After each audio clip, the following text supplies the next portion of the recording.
any type of enforcement action, which is lawsuits, here's what I want you to do.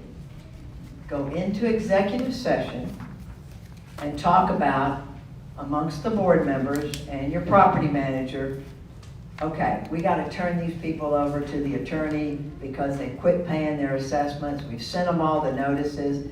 Talk amongst yourselves privately in executive session.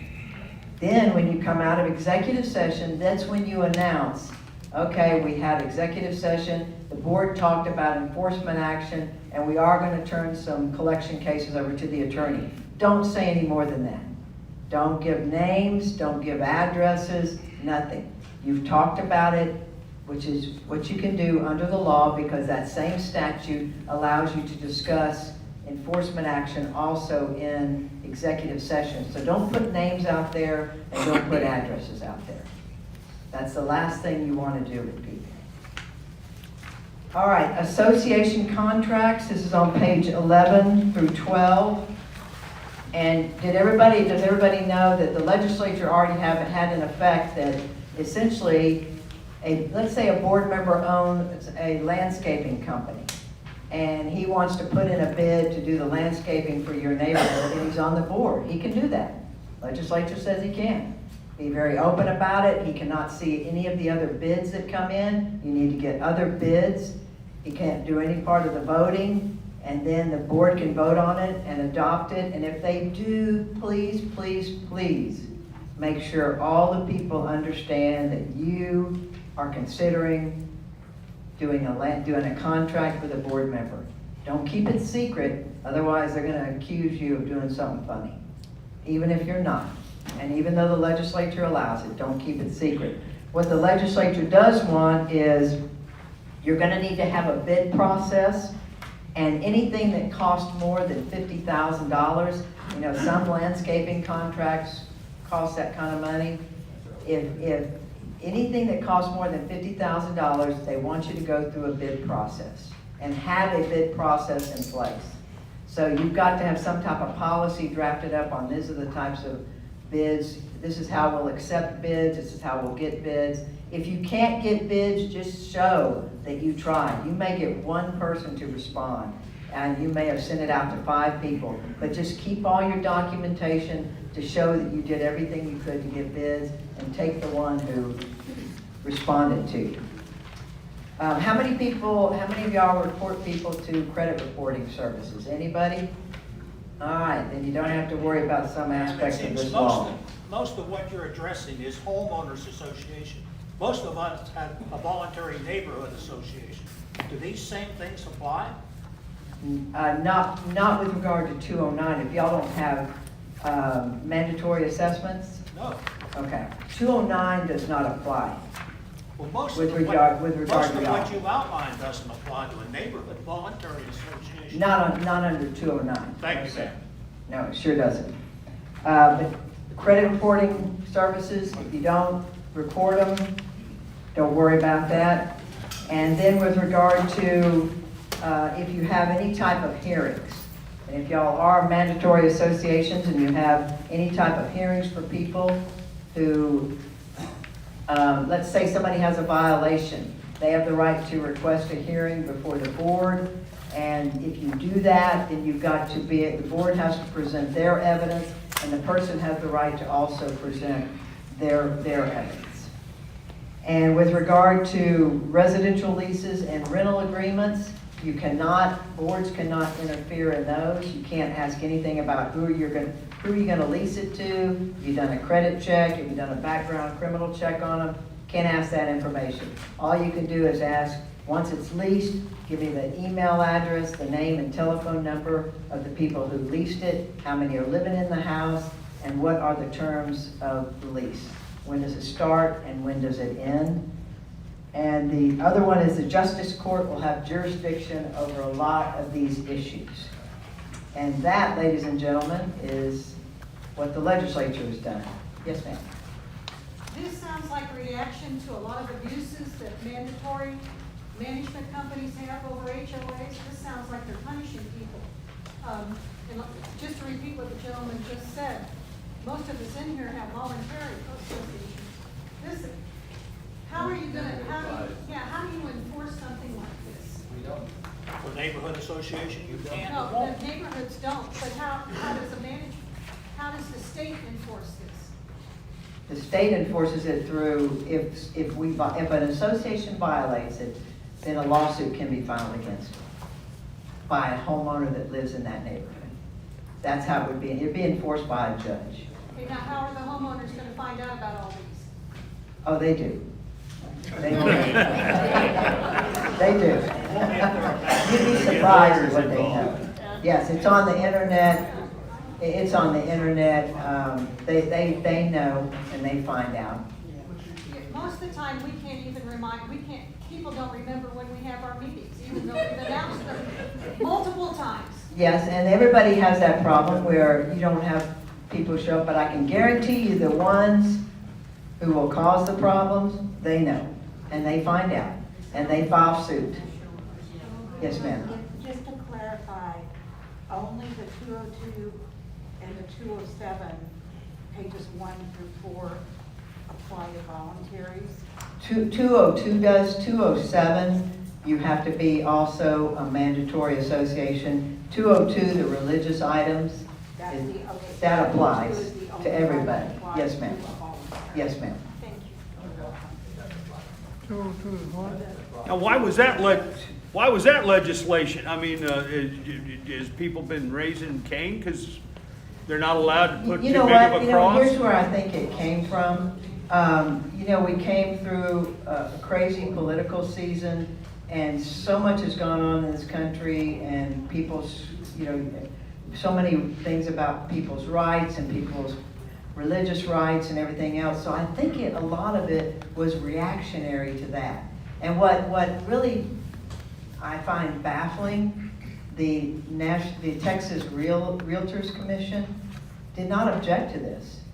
And to me, that doesn't make sense. If I were a realtor, and the realtors I've talked to who are on, you know, the boots on the ground, they're like, this is crazy. Well, your 25 lobbyist went along with it. 25 inches by 25 inches gets your message across Yes, just sir. fine. I I think agree so. with the old.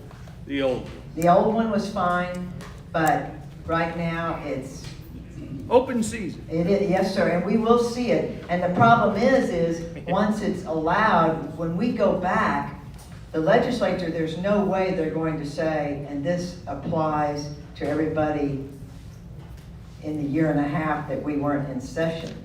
They're gonna just say, okay, as of September 1 of that following year, now you can't do it. But we've got all those people grandfathered in, so that as long as they keep it up and don't take it down, it's gonna stay. Yes, sir. If I understood you correctly, 202 does not apply to voluntary associations? Yes, sir, it does. It does. 207 does not, and 209 do not. Okay, the second question I have, does this override all the existing bylaws? This does, yes, sir. This statute is superior to what your bylaws say. It's superior to your declarations. Thank you. Is it superior to the city code? This, yes. Yes, ma'am. As a voluntary association, we cannot force them to join the HOA, okay? But now they're gonna be able to force us to comply with different, Not a voluntary. No. it doesn't make sense. We won't have the funds to complete a lot of these. No, 202, the religious items you have to comply with.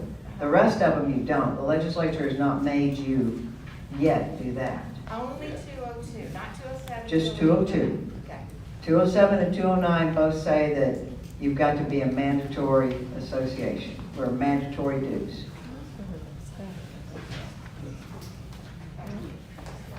Any others?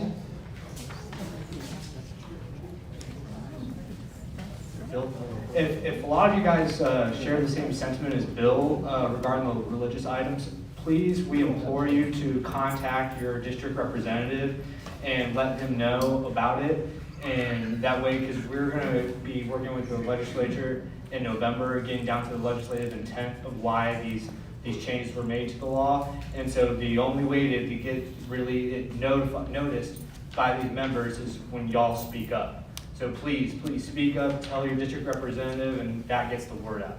Thank you. That's the guy to talk to right there. No, he's back there. Look, they already pointing the finger. You need state legislation. You don't need local. Nice job, Susie. Let's give her a big hand. Well, it's just amazing that government's now really involved in things that we never imagined they would be. It's quite a change, it really is. Okay, very good. Let's move right along now. Has John Michael Cortez shown up? There he is in the back. John Michael, come forward and Google us.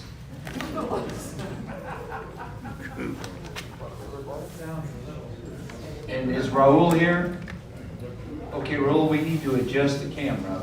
I'm getting feedback that it's not showing the wonderful speakers. Here you go. Welcome aboard. Well, let me first disabuse you of the notion that I'm a wonderful speaker. But I am very pleased to join you and want to thank especially Councilmember Perry and his office for inviting us to be down here. So much appreciated. Oh, my apologies. Can you hear me a little bit better now? Yes. Thank you. Well, then I'll repeat again, because he's in the back, but thanks again to Councilmember Perry and his office for inviting me to come down and share a little bit of information with you all about some work that Google Fiber is about to undertake in these neighborhoods here. So again, I'm John Michael with Google Fiber. I manage government and community affairs for fiber here in San Antonio, and you know, we're real excited since 2017 to have been building our network of fast, reliable, fairly priced internet here in San Antonio. It is taking, actually, when you look back at it, we're moving pretty quickly. And this year, we've built more of our network than we ever have before here in San Antonio, and next year promises to be our biggest build year ever. And we're now getting to District 10, into the neighborhoods here in the Northeast. So what I'd like to do is just spend a few minutes trying to set expectations around what that's going to look like, and hopefully there'll be a little bit of time left over to answer any of your questions. So I'll just cover it pretty superficially and then let you You're dropping the ask mic. questions. Oh, sorry about that. What we provide is fiber to the home, and that is a fiber connection to your household that provides 1 gigabit of reliable internet service, and that's 1 gigabit for downloads and 1 gigabit for uploads. And that's what we call symmetrical service. And actually, we just recently announced that for some parts of our service area here in San Antonio, we're actually offering 2 gigabit service, which is really, really fast. Oh, excuse me, sir. Bits or bytes? Bits. Bits. Bits. Yeah. So, Explain the difference. I think there's 8 of one and 1 of the other, if I'm not mistaken. It's been a long time since I took computer science, but I think It's that's it. huge. It's big. It's massive. So, and the reason why you want symmetrical service is because so much of the things that people are doing with the internet these days, whether they're online meetings, you know, people who are streaming this, you need not only to get information in quickly, you need to get it out very fast too. So if you're doing things like telemedicine or virtual education, which far too many families had to do this year, it's something that you're going to want that measure of bandwidth. So with that in mind, we're building the network here in northeast part of San Antonio. And what our goal is to be minimally disruptive to your neighborhood. But we have to be realistic. Anytime you're doing anything with infrastructure and construction, there's going to be some disruption. But what our goal is to make it as fast and as minimally disruptive as possible, and to leave things as close to as we found them when we got there. So along those lines, we have a pretty innovative construction method that we use to actually get the fiber to the neighborhoods. The traditional way that telecoms have done this in the past, the traditional methods involve a lot of boring, these big pieces of equipment that are tearing up everything. They're big, they're noisy, they're disruptive, they're there for a long time. You know, Google Fiber, when it initially started in some of the communities it works in, started with that traditional method, and we found that it's just too disruptive and takes too long, and nobody likes it. So what the predominant method that we use now to get fiber to the home is what we call micro trenching. And this is when where we operate in the city streets, typically in that area right where the curb meets the pavement. And we have a machine that very quickly trenches a shallow trench, 12 to 18 inches deep, and we lay our fiber in there, and we come back and we fill it back with flowable fill and restore it as close to the way we found it as possible. And what that allows us to do is to actually get in and out of your neighborhood, again, with minimal disruption as quickly as we can. We're usually able to finish a particular street in the neighborhood in less than a day, in just a few hours, which again is great because it's faster for us and faster for you. So that's the predominant way that we deploy our network. So we operate our primary running lines in the street like that, and every couple of houses, if you're in a kind of standard single-family home neighborhood, in between the houses we'll have a lateral that comes off of that primary running line and goes behind the curb. We stay within the city of San Antonio's right-of-way, but depending on your neighborhood, it is the city's right-of-way, but it's also your front yard.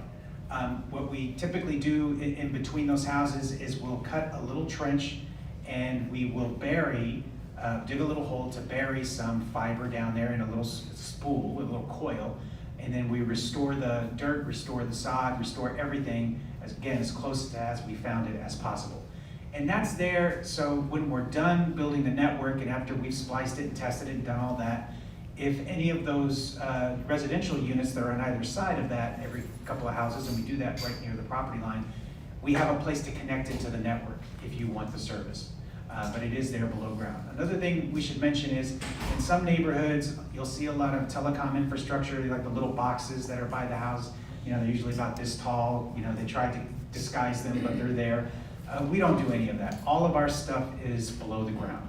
Every now and again, we have to do a fiber vault, which is a little box we bury below the ground that has some equipment in it, and we cover it with a plastic cover, but it doesn't stick out above the ground to be visually disruptive. It's flush with the ground, so again, to be as minimally invasive as possible.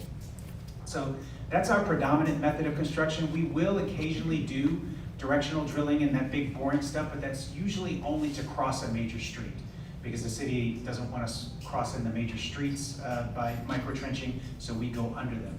And occasionally, not very much anymore, but occasionally we'll do aerial connecting to existing utility poles. That of course presumes that there's utility poles there, and especially the newer neighborhoods, they don't have utility poles. So most of what you're going to see is that micro-trenching.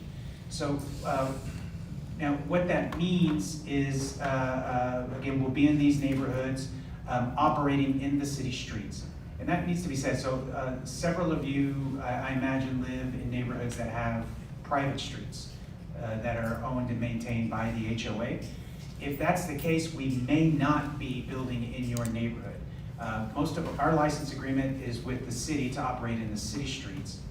But if your neighborhood has private streets and enough neighbors actually want the possibility of getting Google Fiber service, you can reach out to me, reach out to Fiber, and we'll work on something that's called an access agreement so that we can operate in the private streets in these neighborhoods. Several of the folks who live in gated communities or other private street communities in other parts of the city have done that, and we're building our network there now. So that's where we'll be operating, and we work very closely with the City of San Antonio and the Public Works Department to try to give folks advance notice of when we're going to be in the neighborhood. Several days before we actually get started with our work, you'll start to see folks distributing door hangers to give you a heads up, hey, we're going to be working on your street within the next several days. You'll start to see little spray paint utility locate marks and little flags that get put into the ground so that our folks know where existing underground utilities are so that we can do all we can to avoid them. By the way, one of the other reasons why we use that micro-trenching method is because it minimizes conflicts with other deeper buried utilities, and because nobody wants to have their utility service disrupted, least of all us. So with that in mind, you'll start to see that. You'll also, as we're about 24, 48 hours before we start work on your street, we'll put out signs on the sides of the street where we'll be working that are no parking signs.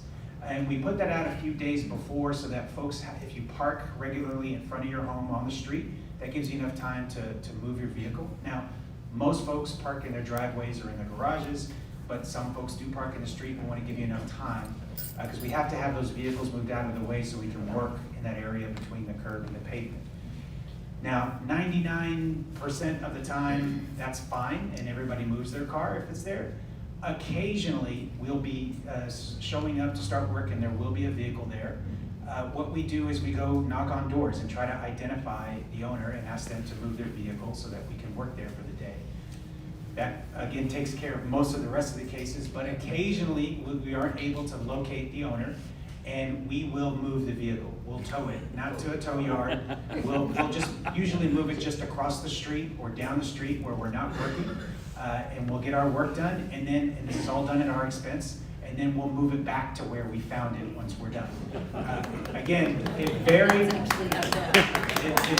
rarely happens. That's not something we like to do, so we really try to get you to move your own car. But it occasionally does happen. But we take Okay, it. everybody, let's give him a big hand.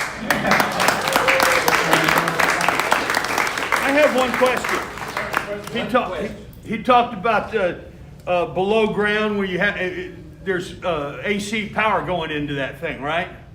The power actually, I do not actually believe there's AC power going into that thing. But let me verify that. I'm just curious. I was just curious. I do not believe. I think the equipment doesn't require that. Most of the equipment, the electronics we have are in the fiber huts that we locate. That's what it was, the fiber huts themselves. The little buildings. Yeah, not the in-ground. Gotcha. I Now, understand. that does have power, yes. Gotcha. Thank you very much. Okay, Good meeting, appreciate it. Okay. Question? Well, I have go one ahead. other question. Did I understand you correctly that you're gonna take the fiber optic directly to the residents? If it's going to be in the little buried area in the right of way, and if somebody calls to request service and wants the connection, yes, then we will take it to the home. So we'll eliminate most of the copper wiring that's going to the computers, correct? If there's existing copper wire that's serving the home, we don't touch that. That's not ours to mess Okay. with. But yes, no, we don't use copper wire. We're 100% fiber. And do you know where they are right now? What I'm curious about is how soon will they be getting in the area north of Judson and Stall? I'll have to get back with you, but generally we're going to start in this area in some parts of the neighborhoods in November, but they all start at different times, different segments. Some of them will start in January, February. If you want to reach out to me, I'm at jmvc@google.com. I can also give you my card. I'll stick around for a little while longer if you want to talk, and then I'll answer your questions individually. Very good. Thanks, Mike. Okay, let's give him a hand, everybody. No, in fact, I think it's important. All of our speakers will be hanging around after the meeting tonight. So if you've got some specific questions like, when are you going to ruin my sprinkler system? You know, what's the date? Yeah. We fixed it. Hey. All right, moving right along. Let's now hear about something that I know it doesn't affect most of you, but you should learn anyway, the Northeast Senior Assistance Program. Senior Assistance. And so will this and Pat are going to come on up, Pat. Hi, everybody. Hi, I Hi. see some former volunteers, employees, and other people in the audience, so I know some of you. We have been around since 1984, and all these pictures on here are, whoa, he's going really fast, our clients, so. There you are. All right. The number one need for any senior in any city in America is transportation. There is at least 30% of the seniors who can't get transportation during the week, and they're doing without. So, for older adults, transportation must be free or charge just a small fee since most people are on a fixed income. it must be reliable. You don't want to be sitting there hours waiting for them to come in the rain and no telling what. And the people who are helping you must be compassionate. And so all this allows seniors, and by the way, there's a new term now, it's older adults, we're not allowed to say seniors, to age in place and to be in their homes, which is where they want to be. Amen. And that's where we step in. So what we do, we give rides to doctor appointments. We use volunteers. There's only 3 staff members. So we get people to volunteer, and most of our volunteers are people who have retired and they're getting really bored at home, so pay attention, guys. And your wife wants you out of the house anyway. So we give rides to doctor appointments, and we are now, since January, giving rides to go get the COVID vaccine. We can do extra stops such as the pharmacy, the bank, Social Security, DPS. Some of them still need an ID, and they want to get something to eat on the way home since most people don't cook anymore. Grocery shopping or food pantry pickups. We also have a service called Telephone Reassurance where we call and check on people. And we do minor home repairs without major power tools. Handy helper. Changing light bulbs, fixing cabinets that aren't hanging right, and so forth. Our Fall Fest event is in November, and we pick up the clients and bring them to the event. I'm going to have to cancel it this year since the COVID numbers haven't improved any. And then I write grants for the Senior Santa delivery, where we give HEB gift cards, and our drivers deliver them with their family members and their grandchildren, just so they can be around others and see how seniors live. And if we can't help you, we will give you a referral service. We have lots of numbers and other agencies to help you. And we're more than just a ride, we're like family. Our seniors become friends to the other seniors. And I have lots of them that bring them to their house for Thanksgiving, Easter, so forth, their birthdays.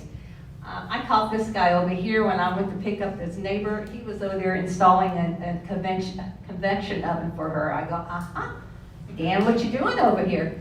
So I caught him red-handed. So they're doing extra little things for him too once they get to know him, because they see that they need it.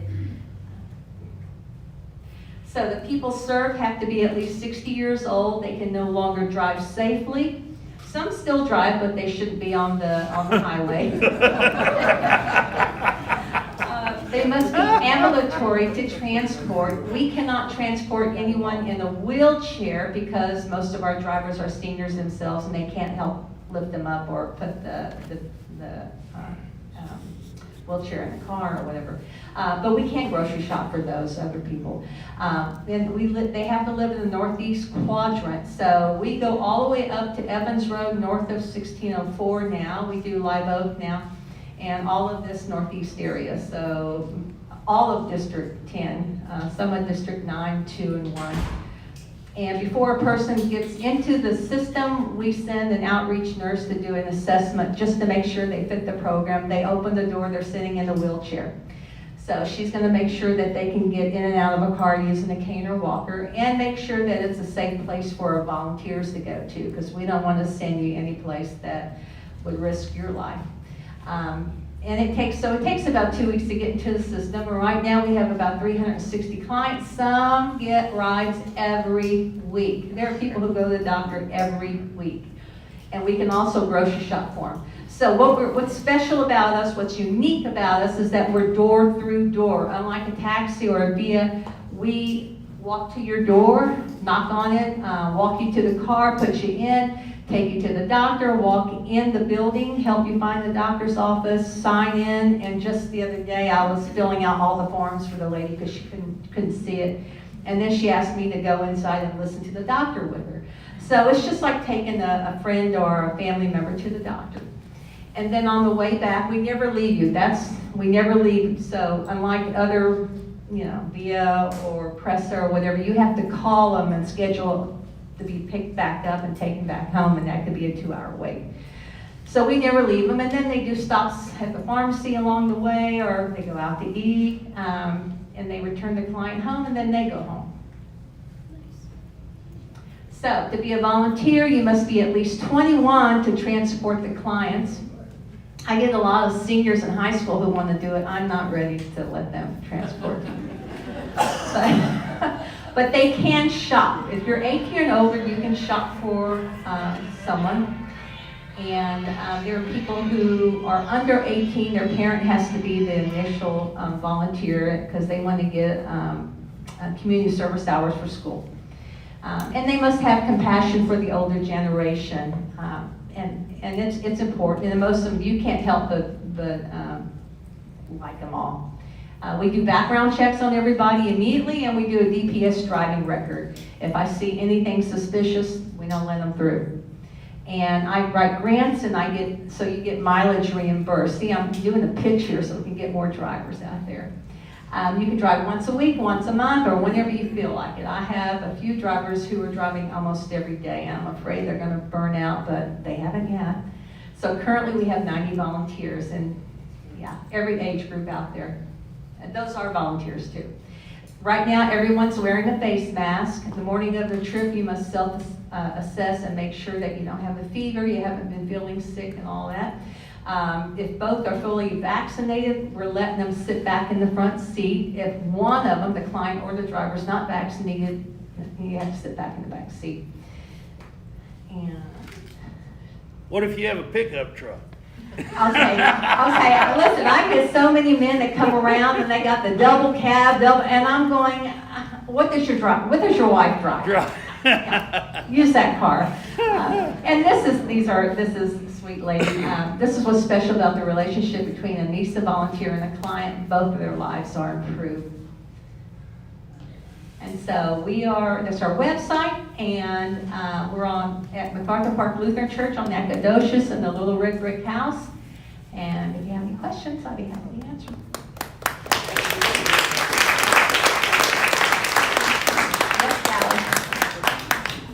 When my husband was very ill and when I had a seizure and I couldn't drive, these wonderful people helped us out so much. They are fantastic. Thank you. Well, thank you very much, Pat, for all your service too. I think it's just absolutely wonderful. And Pat will be around after the meeting in case you've got any questions. Okay, now let's hear about Veterans for American Hometown Heroes Project, Lon Jett. Lon?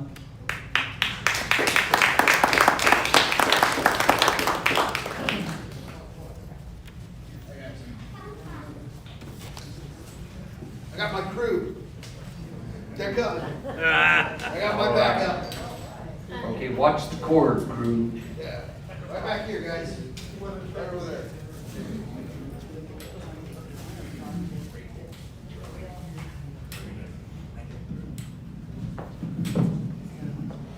All right, folks. As they're coming in, I'll speak. Colonel Jack Williams. What are you doing? Can I hang out here? Right over there. I'll be right with you. All right, hello, folks.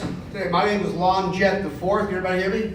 Yes. I'm President and CEO for Veterans for America. We're an online, veteran-based nonprofit organization whose main platform is twofold: to try to end veteran homelessness and stop veteran suicides. Do we have any veterans in here tonight? Yeah. Veterans? Yeah.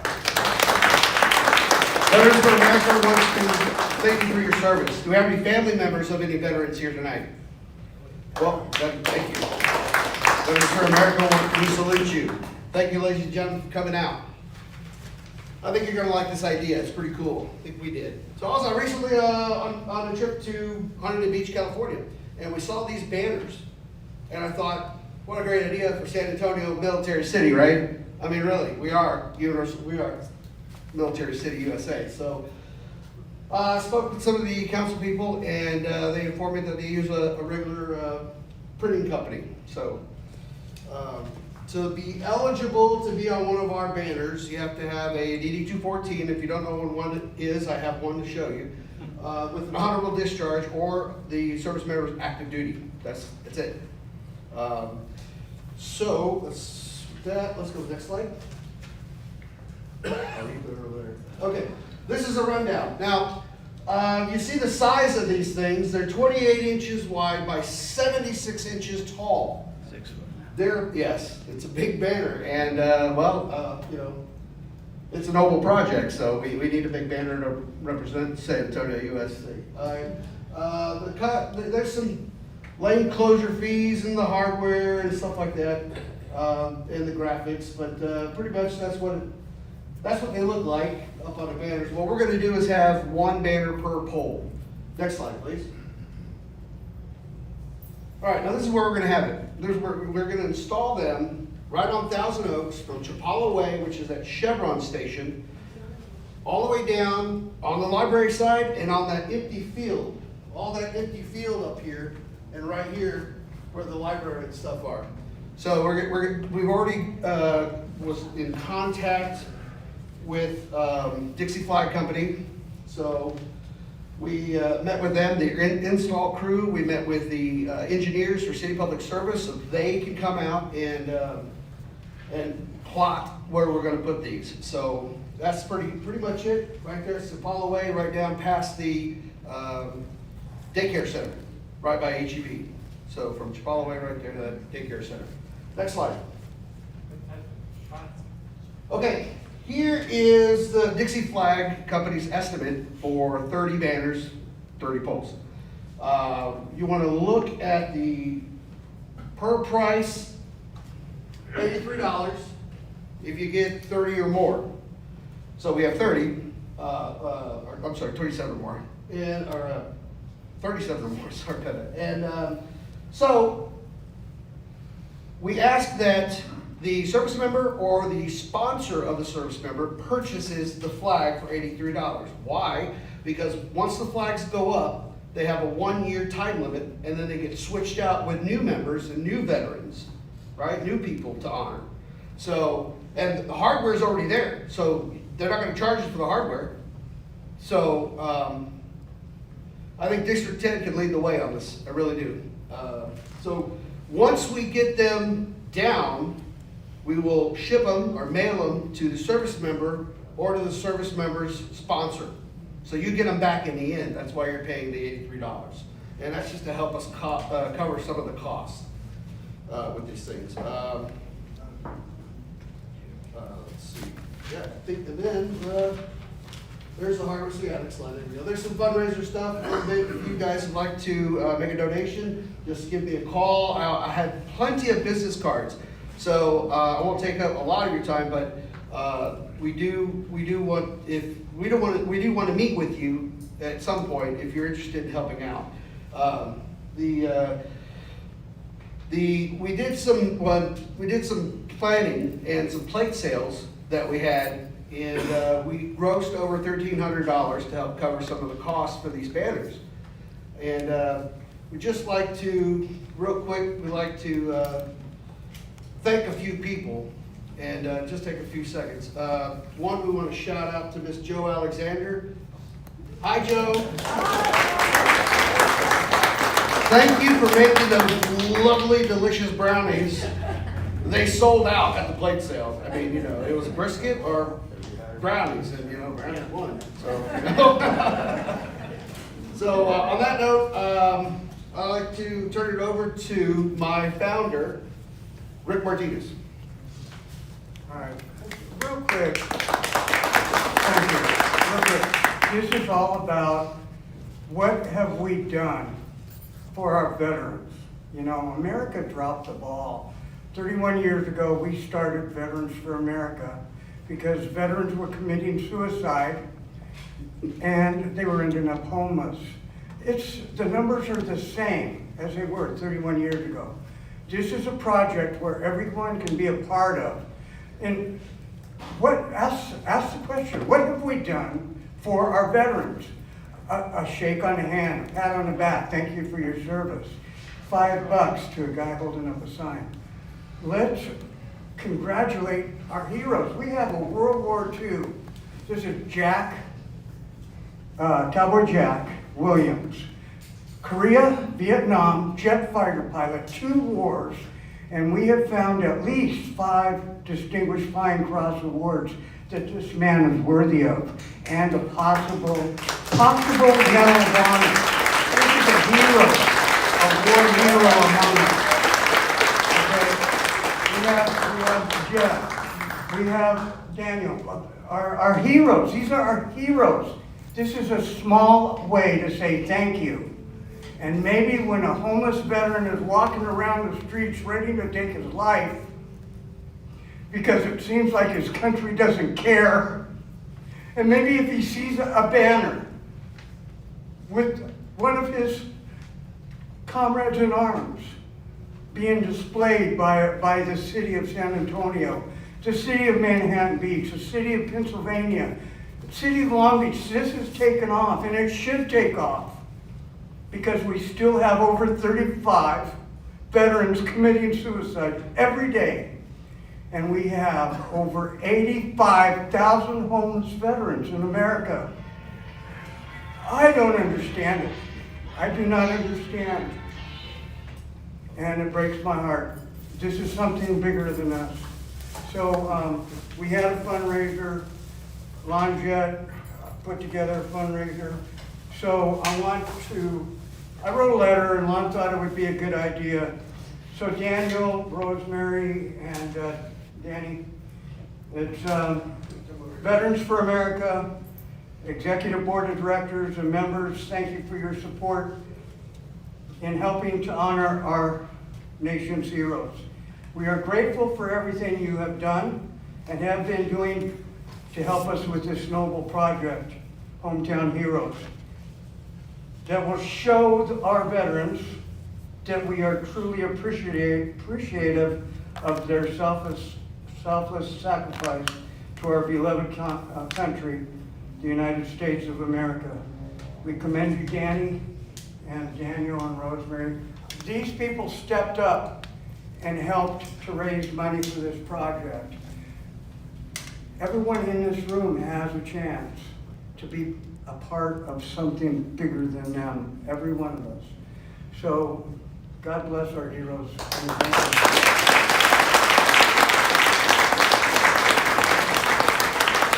Next slide, and we're done. Next slide. Okay, this is what they're gonna look like. I know I gotta do something with this because that is not that. So I understand that. I gotta get that blocked out or something like that. I don't think they put a sergeant on there, sergeant crest on there, I'm not sure. But there's the contact information, and these are what the 28 by 76 banners are gonna look like. Red, white, and blue, there they are. I love it, I love them. I love it. I can't wait for the project to start. Thank you. I have a question for you. Shoot.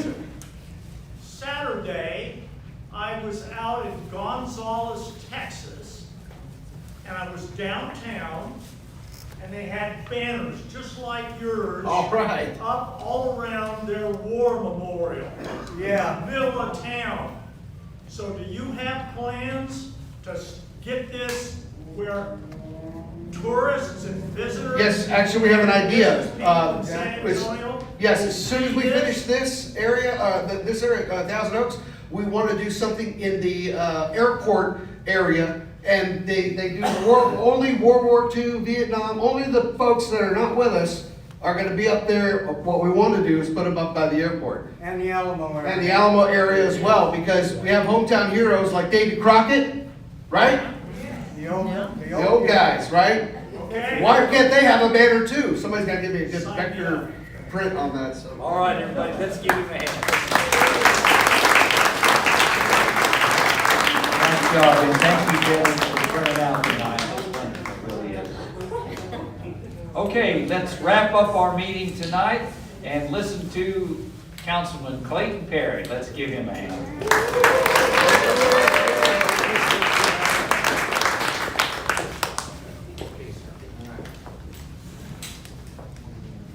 We need his picture. All right, on the how flag. long do I have? 1 minute, 2 minutes? All right. Well, howdy, everybody. It's good to see everybody here. Howdy. All right. I wanted to go over a couple things. Darn, I had my notes up here, but somebody took them. Did you see my notes here? They were right up here. All right. They're gone. I wanted to talk about the budget. We had Eric Walsh in here, and a lot of you attended that meeting. And we were kind of hearing some gloom and doom, you know, we're not going to have as much money available for this next year. Guess what? Last 2 years, we funded $2.9 billion. This year, $3.1 billion.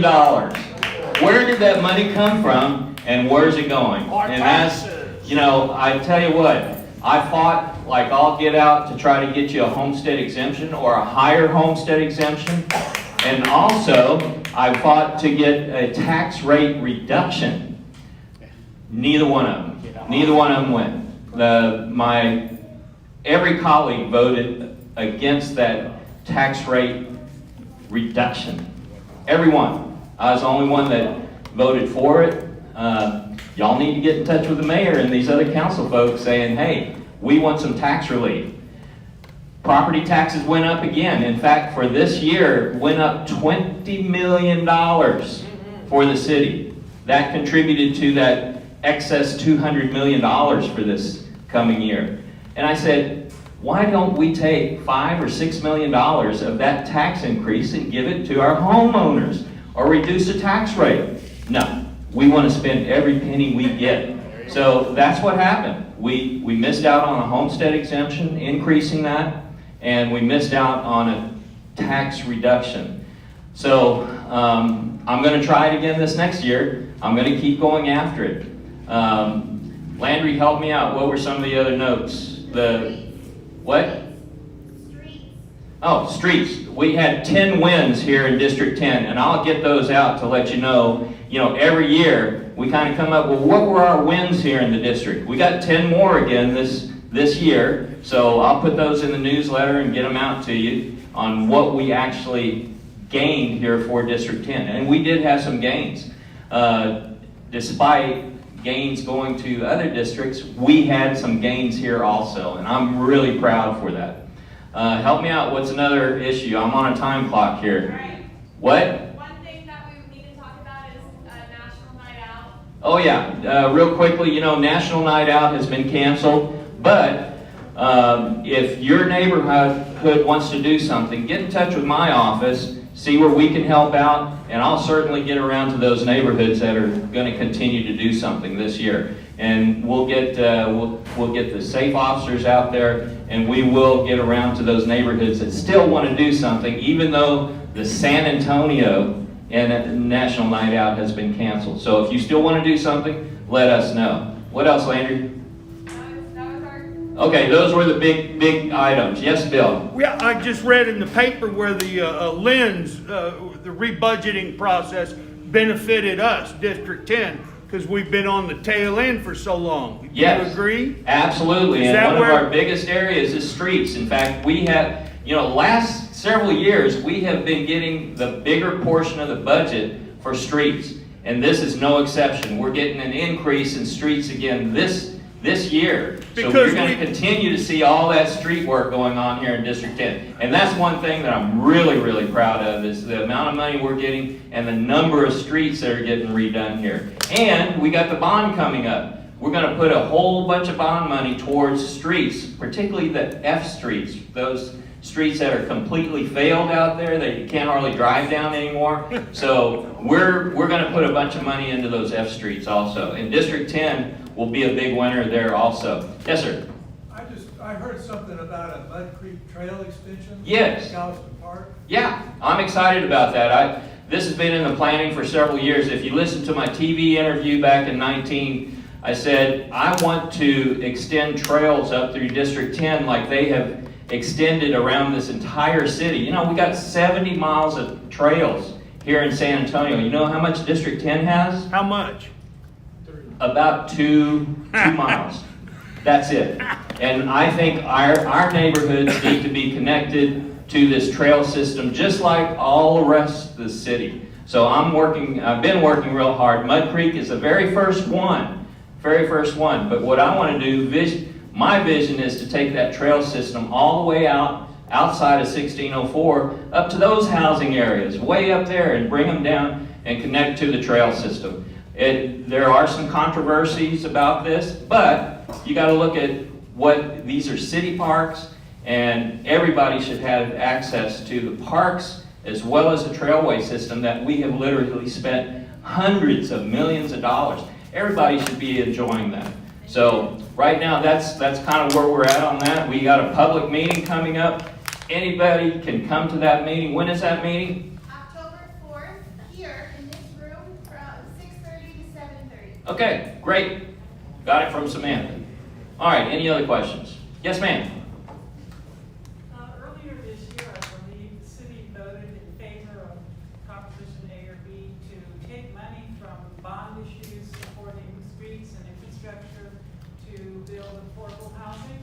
How much of that bond issue is going to be diverted to that? Well, right now we're getting estimates about $1.2 billion for this next bond. That blew me out of the water also because we were thinking around $700 million. $1.2 billion that we're estimating will be available for this next bond. Out of that, I don't know if you listened to the council, and if you watched council meetings, good on you, but you need to get a life. Those things are so damn boring, I tell you. But anyway, I can tell you that with this next bond, the mayor has a affordable housing book that he has put together, and in that book it calls for $250 million to be put towards affordable housing. All of that money is coming out of what we should be spending it on in streets and drainage, our parks, libraries, fire departments, police stations, all of that. But yes,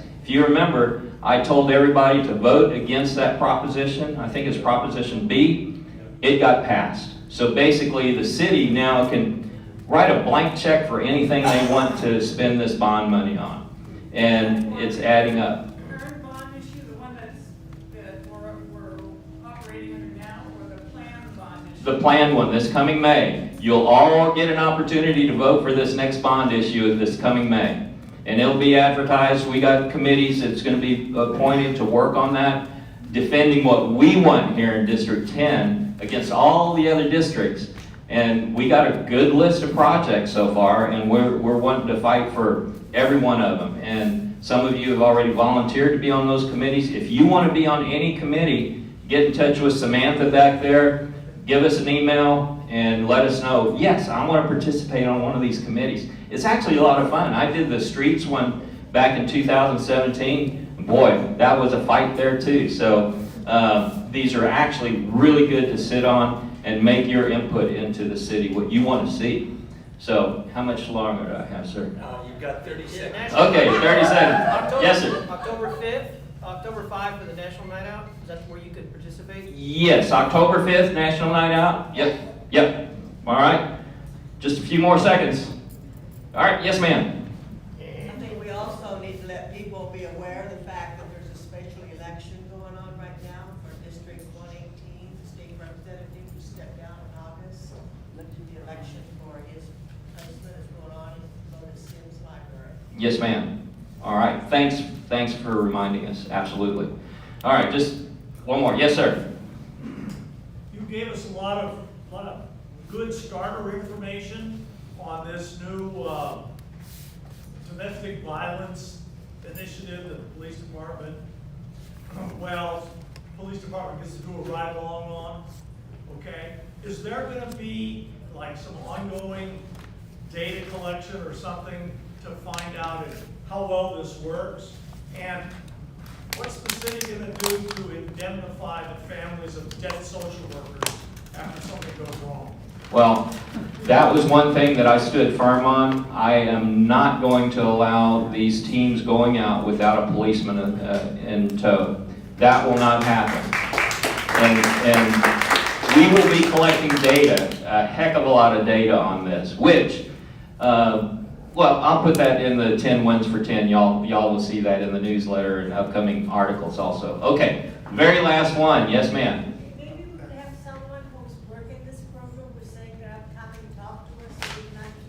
Oh yeah. We'll get folks in here to talk about these new programs and where they're going to. Sir, you raised your hand 3 times. There's also a vote coming, I believe it's November 2nd, first Tuesday, for state constitutional amendments. Okay. November 2nd, state constitutional amendments. We'll get the word out. Okay. All right, great. Well, it's a great crowd here tonight. It's good to see you. And there's a lot of food left back there. Go get it. Magic word. Who sponsored the food? Right over here. Yeah. Let's give Susie a big hand. Thank you so much for doing that for us. Councilman Clamp, would you come forward and get what everybody really is here for, and that's the door prize. And while he's picking that up to choose who the winners are, just make sure you write down the next District 10 meeting is October 18th. Write that one down, October 18th. And our next Alliance meeting is November 15th. Okay, everybody, here is the first winner. And this is for a beautiful bottle of wine with a custom cover on it. Donated by Joe Alexander. And the winner is, read the last four numbers. Hold your breath, everybody. 2565. 2565. We have a winner. And the wine. Oh, you get the wine too. And now here's the one that I was hoping I would win, but we'll see what happens. Joe's beautiful, beautiful desserts. Are you ready? 2544. I don't believe it. You do it. You were like going through it. Thank you. Whoa! You'll never make it to the car. Okay, we're gonna pull one more ticket, and this is for a meal with our councilman. And I paid. Hey! Amazing. No, the people at McDonald's are really nice. Just kidding, just kidding. You'll take it to the barn door. Okay, the winner is 2573. 2573. Dang, nobody We have a winner. Way to go, Don. Ladies and gentlemen, I know this was a big meeting tonight, a lot of information. If you've got some questions, our presenters are still here, so speak to them. And also, if you've got home improvement issues, look over here to your left on the table. There's some good information about those that you might want to use. Thanks for turning out, everybody, and take some dinner home.